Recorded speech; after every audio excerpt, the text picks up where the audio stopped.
And now to this story. A committee is to start probing the issuing of permits and visas dating back to 2004. The concern is that some of them may have been issued illegally. Home Affairs Minister Aaron Motsoaledi has emphasized they are zoning in on higher profile individuals. The minister has detailed the working framework for this committee.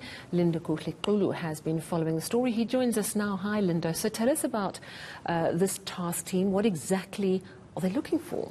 Well, that's right, Sally. They'll be looking for permits as well as visas that were issued irregularly.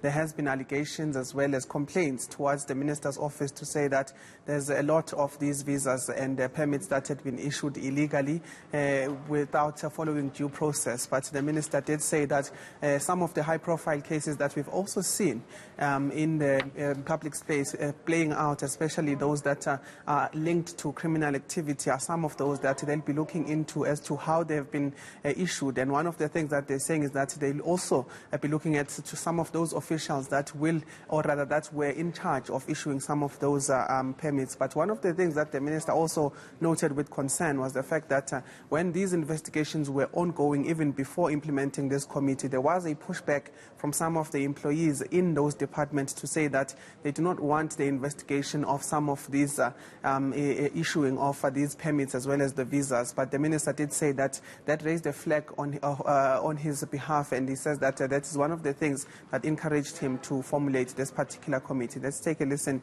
to some of those explanations. I was alarmed when 14 members of the permitting section signed a petition demanding that the counter-corruption unit should stop investigating their errors. Yes, the counter-corruption unit, please stop investigating our errors. In my heart, I think they substitute the word corruption for errors.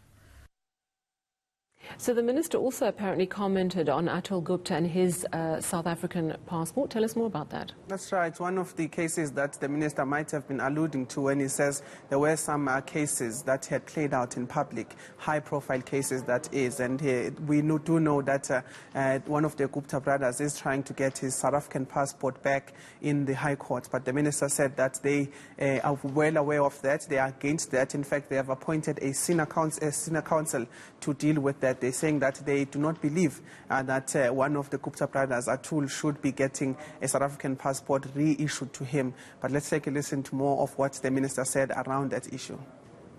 We are defending. That's our position in the department. Then the rest of the reasons will be provided by our senior counsel. But our position is that we are defending the case because we don't think this is his demand of a South African passport is proper. Yeah, let me stop there before I incriminate myself. That's rather a dramatic removal of himself from the microphone. You did say that obviously high-profile permits and visas issues to high-profile people is something that is going to be part of this probe. And I have to ask you, because I know that the Home Affairs Minister was quite vocal about the permanent residency status issued to Shepherd and Mary Bushiri, who we know, of course, have fled to Malawi. Was that at all raised during this media briefing today? Well, Sally, as you said, that was quite a dramatic end to some of the high-profile cases that we were asking the minister. And in fact, he did stop at that to say that he will stop mentioning some of these high-profile cases, particularly because they are still matters before courts. But one of the things that he was very vocal about was the fact that the tracing will also be moving towards the officials from Home Affairs that had issued these particular permits. And he said that in that regard, heads will roll when they found that they were irregular and irregular issuing of some of these permits. And he said that it's quite a serious matter, and particularly because some of these permits are permits that are issued to people that will permanently stay in South Africa, citizenship. And he says that if it is indeed the case that they find some of their officials to be on the wrong side of the law, then they will definitely be taking up means to ensure that they are held accountable for that. Well, we look forward to that preliminary report due in 3 months' time. Thank you so much, ENCA reporter Lindo Kuhle. And still